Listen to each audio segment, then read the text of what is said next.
Okay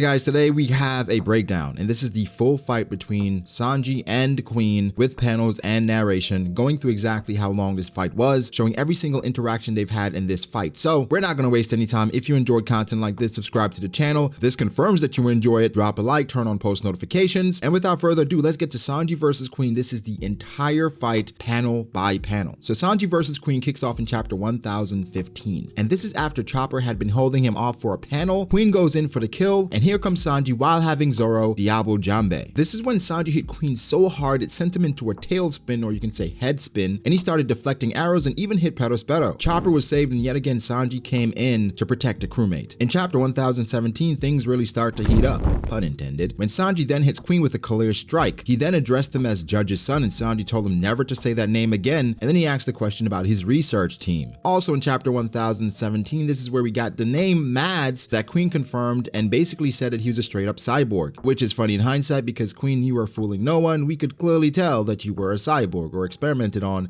in some way. This was somewhat of the reveal of Queen having so many different gadgets that he was somewhat unrecognizable, to the point that his ponytail was modified. This was officially called his man-beast form, which most regular people would say his hybrid form. In chapter 1019, when they're in the midst of injecting Zoro with the super serum, Sanji continues to fight Queen while he's shooting lasers at him. He then references the lasers and said that Frankie, he would love to get his hands on those. In chapter 1022, Sanji gets in another kick on Queen. In the meantime, King is looking for Zoro, giving his subordinates the heads up and telling them not to let them heal Roronoa Zoro. At the same time, Perospero, he's then trying to eliminate Sanji by firing an arrow at him because Sanji did not marry Pudding like they wanted him to. Of course, if he did that, he would have been dead, so I had no idea what Perospero was talking about. So he then referred to Sanji as Germa's biggest failure, but before he could get the arrow off, here comes Big Boss Nekomamushi, and we understand where it went from there. Towards the end of chapter 1022, we had the amazing panel with Sanji and Zoro after Marco talks about the new guys, the stars, to take the stage, and that's when Sanji and Zoro had the amazing quote about if they conquer the battle, they would catch a glimpse of Luffy as king of the pirates. Chapter 1023 is the famous King meme, where he's laying there completely unbothered, while Queen seems to be a bit shaken up. Also in chapter 1023, if we ignore Marco and Izo having a bit of brotherly love and dialogue in the chapter, Queen and King both get up, but then Queen says that they don't stand a chance and that they didn't even fuel anything. They declare that they're the calamities that protect Kaido, and they're called the lead performers because no one gets the better of them. In hindsight, this is very funny. Zoro then asked Sanji about his movement or his health in general, and he talked about how the raid suit, ever since he put it on, his body felt a little off. This led to Zoro stopping an attack from King on Sanji, and then Sanji stopping an attack from Queen to Zoro. In chapter 1023, Queen hints that Sanji could possibly be a Lunarian, but then we catch Queen in a lie because Sanji then goes and shows his passion and goes into somewhat of a whirlwind heated attack, but this time Queen is using Haki. Remember, Queen just said he didn't feel anything. If you didn't feel anything, why are you using Haki now? Interesting. In chapter 1028, Queen and Sanji continue to go back and forth, exchanging blows. Sanji seems to be dodging just barely, but he also comments that Queen and his attacks, they're very heavy. Queen, of course, is trying to force Sanji to use the raid suit, but to no avail. But in the meantime, Sanji still realizes something is off about his body. Queen then uses Coffee Beam, a large laser which Sanji dodged, then used Diablo Jambe grill shot and landed a clean blow yet again on Queen. Queen is now out of hybrid and then proceeds to say that he's going to show Sanji pure Dino terror. Sanji, in the meantime, he's trying to find a way to break through his Dino toughness. But something has changed here because Queen went from saying he's not feeling anything to saying now that Sanji packs a pretty good punch. So you can feel the tide shifting a bit. This is when things get a bit weird because Queen then leaves his body. Yes, he leaves his body in Brachiosnakeus, which is the true power of the ancients, and he coils around Sanji trying to crush him. Apparently, this is the true power of the Brachiosaurus. Oda's mind is like no other. Queen states that not a single person has ever escaped from the clutches of, get this, the Brachiocoilus. Yeah. Queen says even masters of color of armament Haki cannot prevent broken bones and ruptured organs from this pressure. Queen also then goes on to explain that he has brachio launchers, and they shoot out when he calls their name. And of course, he gets hit not once but twice by his own brachial launchers. Sanji is now flattened from Queen's chokehold, and all of his bones are broken. Queen then swings at Sanji with the blade, but it was too late because Sanji had already awakened his latent powers, which is his exoskeleton. Of course, Sanji's worried about that because he's thinking about his brothers and how he doesn't want to be like them. Queen's blade breaks and Sanji is now officially a monster like his brothers, which of course he does not want to be. Sanji, in the face of this terror, which is transforming into his brothers, runs away from Queen while he's firing lasers at him. Sanji's running away because he has no idea what's happening to his body. He is terrified that he's turning into the people he hates most. Sanji is then shot at by a bunch of fodder, which really do no damage, but then Queen is also still firing lasers at him. He seems to be evading all of them, but he's still running away because Queen is so enamored with Germa and is hell-bent on Sanji showing him the power of Germa science. This is chapter 1029 at this point. Chapter 1031 is when Sanji stumbled upon the women, of course in the pleasure hall, and they accuse him of hurting that woman. At this point, Sanji's questioning himself because he wasn't sure what was happening. He couldn't remember anything, and for a moment, he thought that he broke his oath. He actually hit and hurt a woman. He then has this internal monologue about which type of person Luffy would prefer, and how if he was an emotionless warrior of science, he could crush even monsters like Queen. He then makes up his mind and destroys his raid suit to Queen's dismay. Then he tells Zoro if he's not in his right mind after everything to cut him down. After this speech, Sanji then uses Hell's memories and then blitzes Queen with several attacks. Now in chapter 1033, we somewhat see the result of Queen getting beaten around based on the damage in the pleasure hall. Queen then goes on a tangent about King and him being a god, or his people being known as gods. In chapter 1034, Queen gets into his Germa bag. Queen then starts attacking Sanji with the signature abilities of all his brothers, Ichiji, Niji, and Yanji. Sanji seemed to dodge Ichiji's attack, got hit by Niji's attack, and also by Yanji's. Queen is then slamming Sanji through some buildings. Sanji then kicks and destroys his cyborg arm. Then he hits him square with a flanche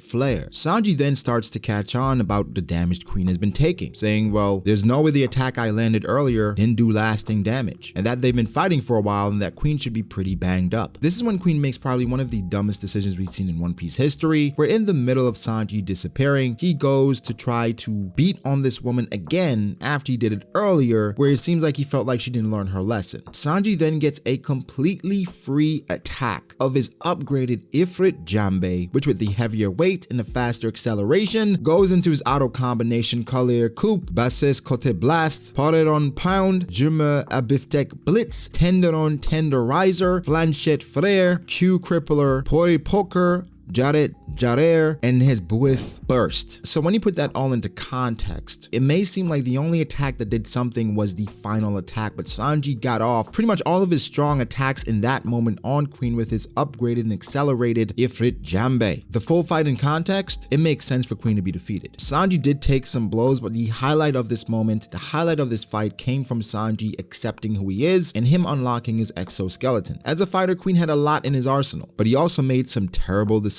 At the end of the day, this fight was alright. Queen just did not put up the resistance we expected of a Zoan. Even with his awakening, we assume he would be, but there was never any hints or confirmation that it was in play. Anyway, Sanji is the victor of this fight, and guys, this was the full fight of Sanji versus Queen. What are your thoughts? Seeing all of this together, does it change anything? Does this fight still underwhelm you, or does it feel a bit better? Give me your thoughts, make sure to like the video if you did. Subscribe to the channel for more content like this. Follow me on Twitter at BragoDAce. Follow me on Instagram at BragoD.Ace. Thank you to my patrons. I appreciate you guys all so much. Again, guys, be sure to like and subscribe, and I'll catch you in the next one. Peace.